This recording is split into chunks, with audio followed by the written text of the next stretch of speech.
Hello everyone. काफ़ी candidates का एक मैसेज आ रहा था कि जैसे आप पहले प्रीलिम्स के लिए चीज़ों को समझा करके और टारगेट्स वगैरह देते थे, उसी तरह से करिए। उससे हमारी जो प्रोसेस है वो काफ़ी सिंप्लीफाई हो गई थी, चीज़ें कम समय में तैयार हो जाती थी। एक प्रॉब्लम क्योंकि आजकल आ रही है कि जो भी टारगेट्स मैंने दे रखे हैं, ऑल्दो वो मैंने दूसरी तीसरी बार दिए हुए हैं, क्योंकि आपको पता है कि जब 11 फरवरी को एग्जाम हुआ था तो उसके पहले ही मैंने 2 बार टारगेट्स वगैरह कंप्लीट कराए हुए थे, जो कि घटना चक्र वगैरह से थे, लूसेंट वगैरह से थे, सारी चीज़ें उसमें समझाई हुई थी। बट फिर भी जिन लोगों ने उसको ढंग से नहीं किया हुआ था, या जैसे जो लोग अभी बिगनर हैं, जो तो उस टाइम पर पढ़ाई नहीं कर पाए थे बेटर वे में, बट अब बिकॉज टाइम मिल गया है तो अब कर रहे हैं, तो कहीं ना कहीं उनके लिए वो एक दिन के जो टारगेट है ना वो ज़्यादा हो रहे हैं, वो उतना नहीं कर पा रहे हैं। कुछ लोगों के लिए तो वो कंफर्टेबल है, लेकिन कुछ लोगों के लिए कंफर्टेबल नहीं है। सो अब क्या है कि जो भी प्रीलिम्स के मोस्ट इंपॉर्टेंट टॉपिक्स हैं, जिनसे प्रीलिम्स में क्वेश्चन उठते हैं, चाहे वो आर एआरओ हो, चाहे वो यूपी पीसीएस हो, उन टॉपिक्स के ऊपर या जो भी घटना चक्र या लूसेंट की मेन मेन चीजें हैं जहां से आपको मतलब तुरंत पढ़ लेना चाहिए, जिनसे क्वेश्चन आने के चांसेस बहुत ज्यादा होते हैं और रिपीटेडली आते हैं। ये चीज दिखाऊंगा, पहले भी ऑब्वियसली आपको दिखा रखा है, बता रखा है कि देखो ये टॉपिक किस तरह से रिपीट हुआ, ये क्वेश्चन किस तरह से रिपीट हुआ, यही चीज बार बार कैसे आ रही है, फिर से बता दूंगा, फिर से दिखाऊंगा। तो अब यहां से क्या होगा कि मैं आपको वीडियोस में पहले ही जो टारगेट्स जो भी आपके रहेंगे उनको बता दूंगा। जैसे मान लो मैंने आपको 2 चैप्टर सपोज दिए, तो उन 2 चैप्टर को सिंप्लीफाई करके बता दूंगा कि जैसे ये पूरी जो इसमें कहानी दी गई है, ये सब जो इसमें इररिलेवेंट फैक्ट भी दिए गए हैं, उनको कैसे एलिमिनेट करना है, क्या काम की चीजें हैं उन पर आपको फोकस करना है, उनको आपको याद करके रखना है, और कितने घंटे में वो चीज तैयार हो पाएगी। देखो अभी क्या होता है, जो मैंने टारगेट्स टेलीग्राम पर दिए हुए हैं, जो मैंने पीडीएफ बना करके दी हुई है डे वाइज जो चल रही है, तो कुछ लोगों के लिए तो वो एक दिन में आराम से हो जाते हैं, कुछ लोगों के लिए वो बहुत ज्यादा है। तो उसमें क्या है कि अगर उनको ये पता चल जाएगा ना कि एक्चुअल में क्या एलिमिनेट करना होता है, क्या छोड़ना होता है और क्या पढ़ना होता है, तो उनके लिए बहुत ईजी हो जाता है। ये प्रोसेस मैंने पहले भी की थी, अगर पुराने वीडियोस देखोगे तो उसमें आपको मिल जाएगा।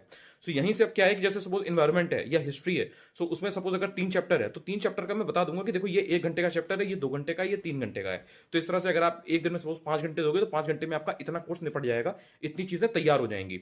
अब इससे क्या होगा कि सपोज आप 1 घंटे में नहीं कर पाते हो, आप बिगनर हो, तो आप 2 घंटे में कर लोगे, 3 घंटे में कर लोगे। बट ऐसा नहीं होगा कि अगर कोई 3 घंटे की चीज है तो आप उसको 3 दिन में कर रहे हो। सो उससे क्या है कि आपकी जो एफिशिएंसी है ना, आपकी जो प्रोडक्टिविटी है, वो बढ़ जाएगी। तो आप जल्दी जल्दी चीजों को तैयार कर पाओगे। अभी क्या होता है, सपोज मैंने एक दिन में चीजें दी हुई हैं, तो जिन्होंने पहले से पढ़ रखा है वो तो तैयार कर लेते हैं। बाकी लोगों का क्या है कि वो एक दिन की चीजें हैं, लेकिन वो उनसे 3 दिन में हो पाती हैं।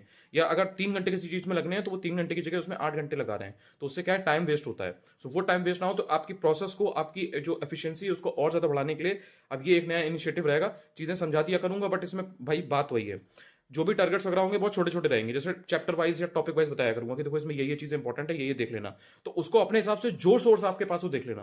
देखो सोर्स को लेकर के बहुत ज्यादा डाउट रहता है, लेकिन इस चीज पर मैंने आपको बहुत बताया हुआ है कि बिल्कुल भी ये कंफ्यूज होना ही नहीं है कि सोर्स कौन सा है। उसमें टॉपिक होना चाहिए जो आपके एग्जाम में आता है। अगर आयोग कोई टॉपिक पूछता है, कोई क्वेश्चन पूछता है, वो आप कहीं से भी पढ़ लो, कोचिंग के नोट से पढ़ लो, किताब से पढ़ लो, स्टैंडर्ड सोर्स से पढ़ लो, घटना चक्र से पढ़ लो, लूसेंट से पढ़ लो, कहीं से पढ़ लो, गूगल से पढ़ लो। बहुत सारे ऐसे लोग हैं जिन्होंने यूट्यूब पर पढ़ के कर लिया, कि किसी ने गूगल पर सर्च करके पढ़ लिया। सो पॉइंट ये नहीं है कि किस चीज से पढ़ रहे हो, पॉइंट ये है कि कैसे पढ़ रहे हो, जो पढ़ा है उसे कितना रिटेन कर रहे हो, एग्जाम में जब क्वेश्चन आ रहा है तो उसमें आंसर निकाल पा रहे हो कि नहीं। This is even more important. तो अब जो ये प्रोसेस रहेगी और ये चलेगी प्रीलिम्स तक, चाहे आपका प्रीलिम्स कभी भी हो, आरओ का, यूपीपीसीएस का, कभी भी प्रीलिम्स हो, 6 महीने बाद, 4 महीने बाद, 5 महीने बाद, कभी भी हो, डेली बेसिस पे एक वीडियो रखा रहेगा। ट्राई करूंगा कि एक टाइम फिक्स कर दूं, या तो सुबह रहेगा या शाम को रहेगा, तो वो प्रीलिम्स का वीडियो ही रहेगा। उसमें डेली बेसिस पे टारगेट रहेंगे, उनको आप फॉलो करिए। प्लेलिस्ट में सारी चीजें डाल दूंगा। तो सपोज अगर आप कभी मुझसे बाद में जुड़ते हो, बहुत सारे लोग अभी नहीं जुड़े हुए हैं, तो जो लोग बाद में कभी मेरा ये वीडियो देखेंगे या जुड़ेंगे, सो वो फिर प्लेलिस्ट में जाकर के सर्च कर लेंगे, तो उनको लाइन से चीजें मिल जाएंगी। तो प्रीलिम्स तक, यानी कि जब भी आपका प्रीलिम्स होगा, आज से 4 महीने बाद, 6 महीने बाद, 7 महीने बाद, जब भी कभी होगा, तो आपके पास कुछ वो टारगेट्स होंगे और कुछ चीजें होंगी। 2x पे लगा करके, 1.5x पे लगा करके अपना देख लेना, जैसे भी आपको लगे।